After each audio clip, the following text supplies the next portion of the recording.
es un mensaje de alerta. O el presidente rompe entre comillas, pero rompe con Cristina y empieza a gobernar como prometió durante la campaña, o ella se termina de imponer y rompe el sistema y el contrato social democrático que inauguró el gobierno de Raúl Alfonsín, ya que Alberto nombra tanto a Alfonsín, en 1983, con las gravísimas consecuencias que esto supondría. Majul, ¿qué estás planteando? No estamos planteando el apocalipsis ya.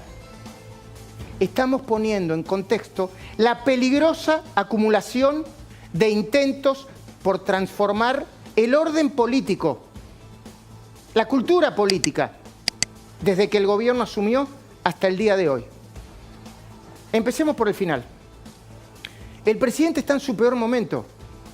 Espera, y está en su peor momento demasiado temprano. Es demasiado temprano para que esté en su peor momento. Yo estaba contando los días desde que asumió. ¿Sabes cuánto pasó, Federico? ¿Cuánto? 6 meses apenas. Claro. 6 meses apenas. Pasados apenas los primeros 6 meses de gestión, ayer tuvo que soportar la manifestación de descontento más potente de su corto mandato. Su desgaste político se acelera, mucho se acelera. Una gran parte de la sociedad viene poniendo en duda su autoridad. Hay encuestas que lo demuestran. Dice, no, manda Cristina.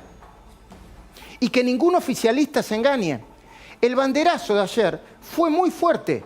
Es más, si no hubiese sido convocado en el medio de la pandemia, habría habido centenares de miles de personas en la calle. Y que Alberto Fernández tampoco se equivoque. Los manifestantes no acudieron confundidos, como dijo él. El banderazo no fue para defender a Vicentín. Dentro de un rato vamos a hablar con 2 miembros de la empresa, cuyos presuntos actos legales se deben seguir investigando, legales o ilegales. Fue algo mucho más profundo. Lo dijo recién Pichetto. La defensa de la propiedad privada, pero sin ponerse colorado. Perdón, ¿por qué no voy a defender la propiedad privada si la hice con mi laburo? Las ganas de las personas de progresar y crecer. Mirá qué sencillito. Vicentín pone en cuestión eso, las ganas de las personas de progresar y crecer. La cultura familiar de la empresa. Vicentín no es solo Vicentín. Es la gota que derramó el vaso.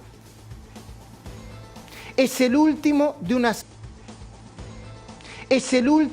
una serie de actos prepotentes que van directo al choque con la mitad más uno de la Argentina. ¿Y por qué digo la mitad más uno? Porque Alberto Fernández ganó con el 48% de los votos. No con el 50 y pico.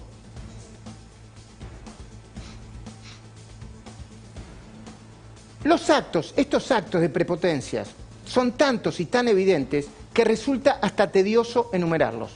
Pero los voy a recordar, porque con la pandemia se te olvida todo, la memoria se te hace más corta. Escuchá, la conformación de un gabinete mediocre, copado por los chicos grandes de la cámpora. ¿Copado en dónde? En donde hay más poder y más guita.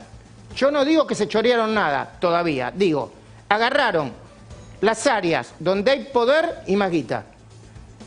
Un gabinete con altos funcionarios procesados como el Procurador General del Tesoro, Carlos Zanini, el mismo Zanini que acaba de recomendar que el Estado le pague casi 20 millones de pesos de manera retroactiva al ex vicepresidente Amado Boudou, con doble condena y preso en su casa por corrupto.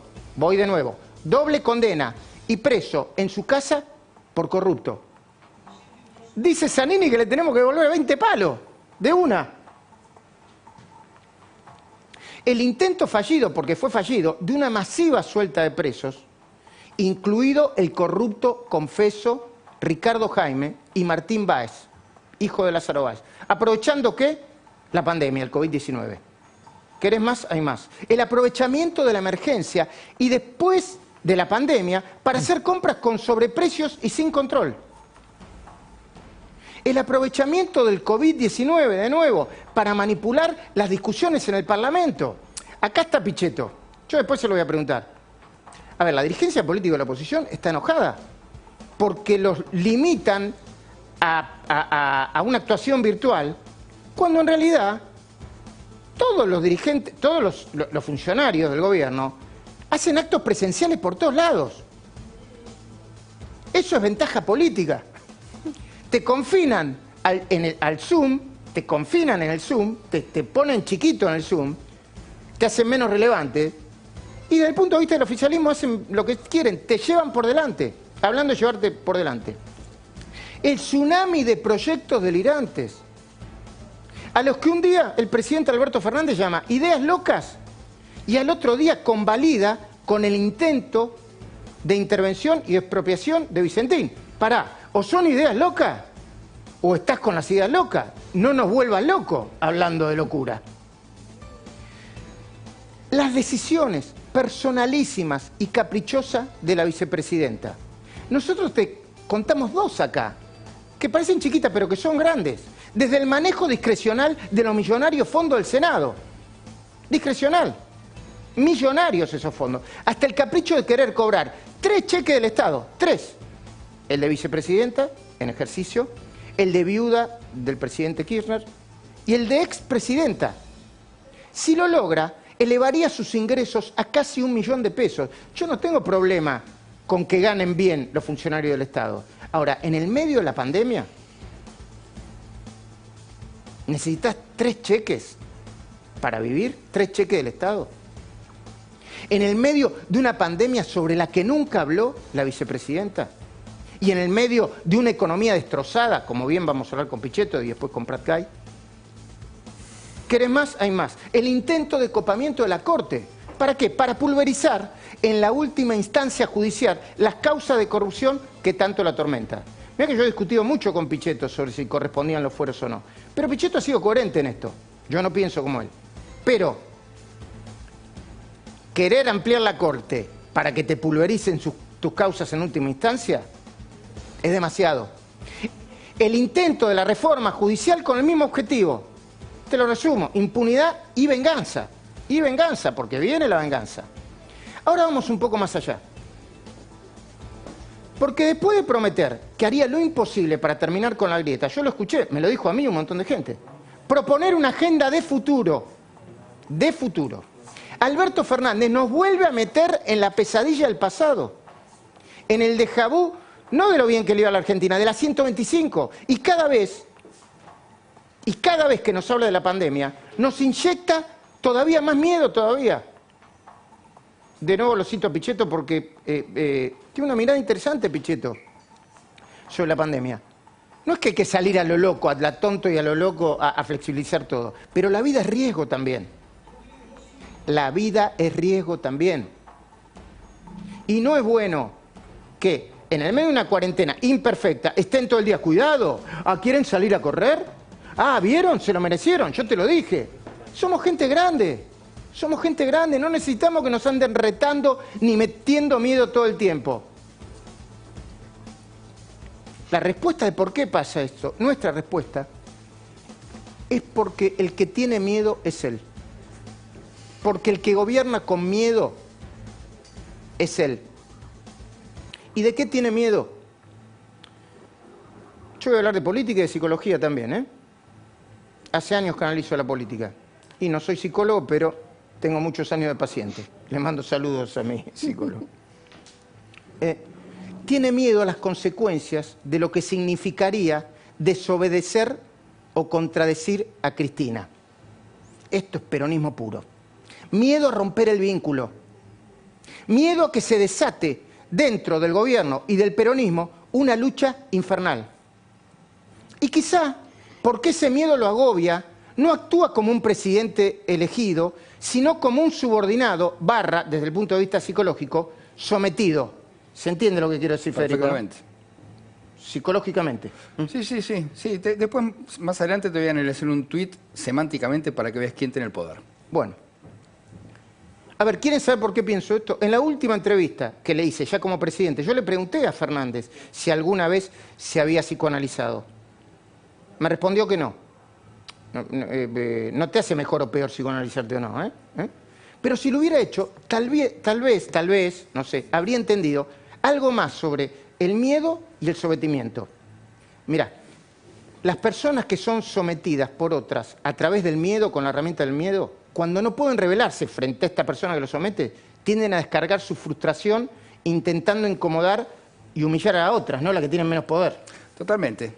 Hay una figura muy gráfica, ¿viste? Cuando el marido llega del trabajo, el jefe lo levantó en peso, se le agarra con la mujer porque el jefe no se atreve a contestarle.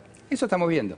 Bueno, para que se entienda mejor todavía, mirá el video del cruce entre el presidente y Cristina Pérez, porque tiene una importancia psicológica, de comportamiento y política también. Míralo.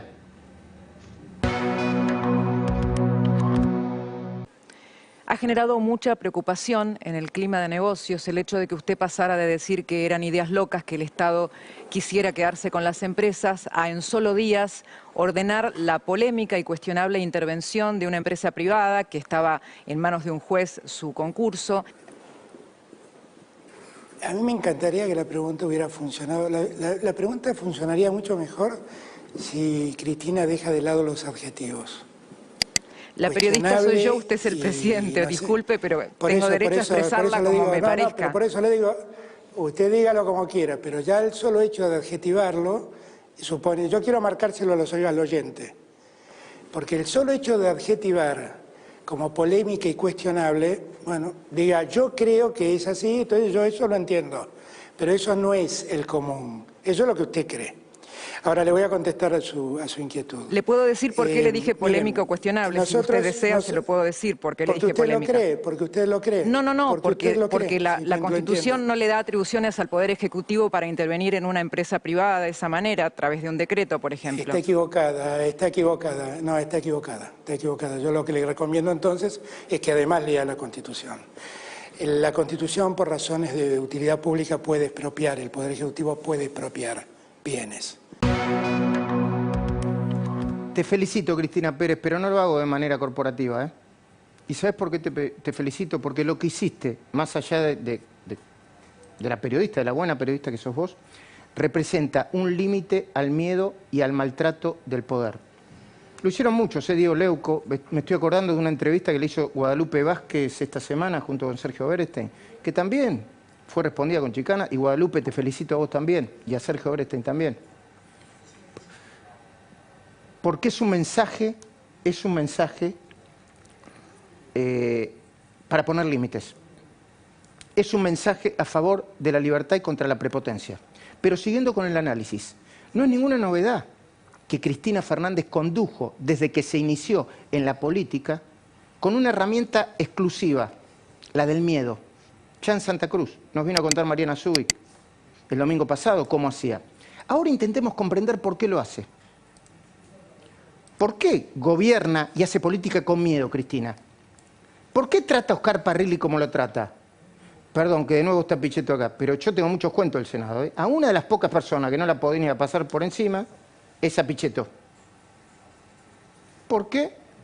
Es una persona normal que no se deja avasallar, que es lo normal. Pero ahí genera ruido. Cuando vos no te dejás avasallar por Cristina, te convertís en su enemigo político. ¿Por qué, por ejemplo, Cristina trata a Oscar Parrilli como lo trata? No solamente en las escuchas, soy yo, Cristina, sino en la vida misma. Pero no a Parrilli, a Mayans. Quédate 5 minutos en el Senado. Un día mirá un Zoom de cómo son las señoras del Senado y vas a ver cómo maltrata a la gente. ¿Y sabés por qué Cristina maltrata?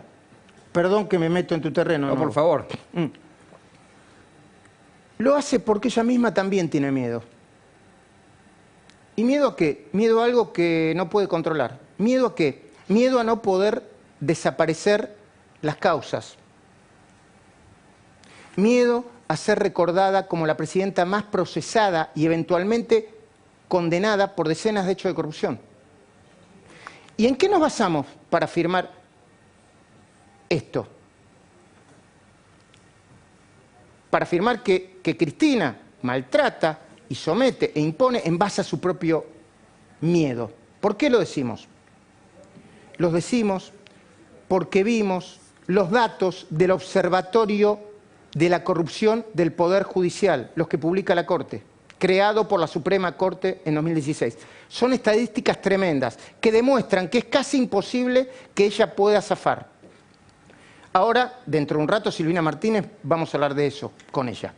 La cantidad, la relevancia y la evolución de todas las causas de corrupción del kirchnerismo y de Cristina no le van a permitir zafar. Se trata de un riguroso trabajo que hizo Silvina Martínez, pero no en base a nuestros datos, en base a los datos oficiales del observatorio. Cuando los veas, te vas a sorprender. Te voy a dar un anticipo para no dejarte en ascuas.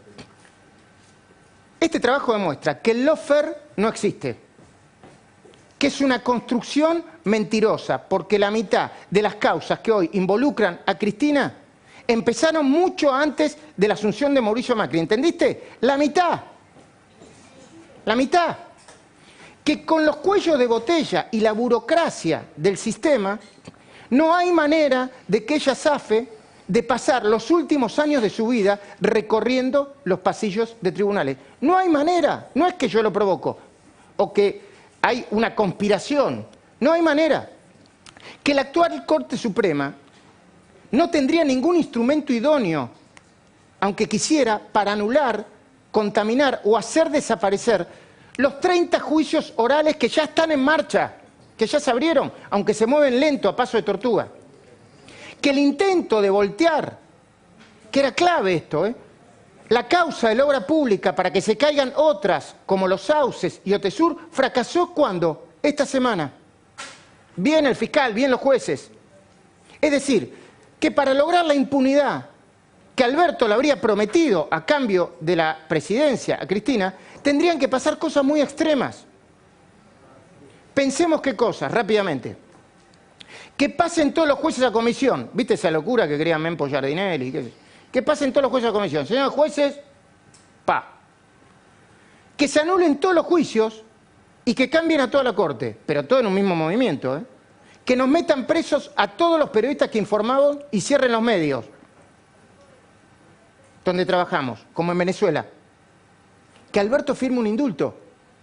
Ya prometió que no lo iba a hacer, María Julia. Sí, conmigo. Te lo dijo vos, ¿no? Una semana antes de ser nominado como candidato. ¿Cómo te dijo? A ver. Me dijo, no, me comprometo, no estoy de acuerdo con ningún indulto, creo que fue específicamente. Bueno, escuchaste, ¿no? Que Alberto firme un indulto. Prometió, ante María Julia Oliván, que no lo iba a hacer. Aunque es cierto que a esta altura su palabra está un tanto devaluada. Sin embargo, al presidente le queda una última opción. Es una mirada mía, Empezar a gobernar sin miedo, sabiendo que aunque contradiga la voluntad de Cristina, una buena parte de la sociedad, la misma que lo ayudó a ganar las elecciones, lo va a apoyar. Ojalá que Alberto ayer haya escuchado el mensaje.